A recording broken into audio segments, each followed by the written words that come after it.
बेरोजगारी की मार झेल रहे युवक युवतियों पर ठगों ने हजारों हजार रुपए लूट कर अपने खजाने भर लिए। आपको बता दें कि पिछले 2 वर्षों से नेटवर्किंग के काम में इन युवक युवतियों को लगाकर लाखों रुपए ऐंठ लिए गए। इसके बाद आज थाना समान में सैकड़ों की संख्या में ये बेरोजगार लड़के और लड़कियां शिकायत करने पहुंचे। दरअसल नेटवर्किंग का काम करके 3-4 लोगों ने एक गिरोह के रूप में काम कर इन बेरोजगार युवक और युवतियों से 10-10, 20-20 हज़ार रुपये सभी से ऐंठ लिए। अब इसके बाद अब वो सब चंपत हो गए हैं। बताया जा रहा है कि कोई फ़ोन भी नहीं उठा रहा, न किसी से बात हो पा रही है। आइए सुनाते हैं इस मामले में इन युवक और युवतियों ने मीडिया को क्या बताया। हम थाने में स्मार्ट वैल्यू लिमिटेड नाम की एक कंपनी है जो एजुकेशन और हेल्थ नाम के प्रोडक्ट्स प्रोवाइड करती है। हमने इसे ज्वाइन किया था तकरीबन 2-2.5 साल पहले। हमारा एडमिशन किया गया, हमसे 16,000 20,000 ऐसे करके पैसे लिए गए, लेकिन उसके बाद से उन्होंने अपना फोन बंद कर लिया, ऑफिस चेंज कर दिया। ना हमें प्रोडक्ट दिए हैं और ना ही एजुकेशन की कोई भी चीज प्रोवाइड की है, ना ही बुक्स दिए हैं, ना ही बैग्स दिए, और यहाँ पे झूठ बोलते हैं कि हमने सब कुछ दिया है। और इनका सर्टिफिकेट भी फर्जी साबित हो रहा है, क्योंकि इन्होंने हमें कहा कि हम फर्जी सर्टिफिकेट देंगे, लेकिन सर्टिफिकेट क्या, ये हमको पढ़ाने के लिए तैयार नहीं, ऑफिस छोड़ के भाग गएंगे, बंद कर दिए। हम इन्हें ढूंढे, उसके बाद इन्होंने क्या कहा, वो आप कांटेक्ट में नहीं थे इसलिए ऐसा हो रहा है, ये सब झूठ बोल रहे हैं। और इनका कार्यालय पहले था सिरमौर चौराहा पीके स्कूल के बगल में था। उसके बाद से वहां से उन्होंने चेंज करके ज्ञानस्थली गेट नंबर 3 के पास कर लिया, और उसके बाद से उन्होंने वहां से भी चेंज कर दिया, तो कॉलेज चौराहा जॉन टावर के सामने कर दिया आपका ऑफिस।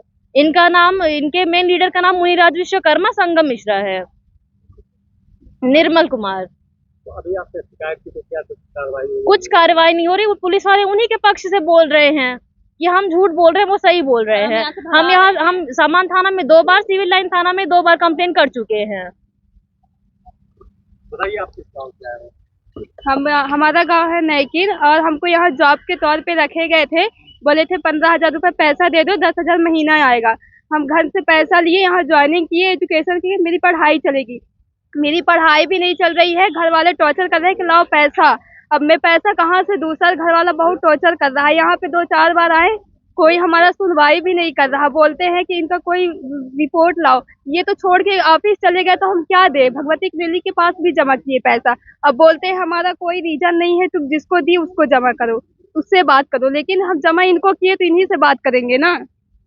किस तरह से बातें किए गए थे आप लोगों से? यही बोला गया था कि आपको जॉब दिया जाएगा, लेकिन यहाँ पे कोई जॉब नहीं दी गई है। पैसे भी लिए गए हैं, पूरा तो पेमेंट ले लिए, लेकिन कोई भी यहाँ सुनवाई नहीं हो रही। यहाँ भी कई बार रिपोर्ट लिखवाए, लेकिन कुछ भी नहीं बोला जा रहा है। ट्रेनिंग आप लोगों को दी जा रही थी, क्या बताया गया था?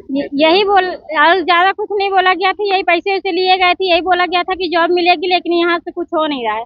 और नंबर भी बंद है, ना कुछ बताया जा रहा, ना कुछ, ना हम लोग को क्लास मिली है, ना कुछ। घर में भी बोला जाता है कि 16,000 रुपये, तो 15,000 रुपये लेके गई, कहाँ कुछ हुआ।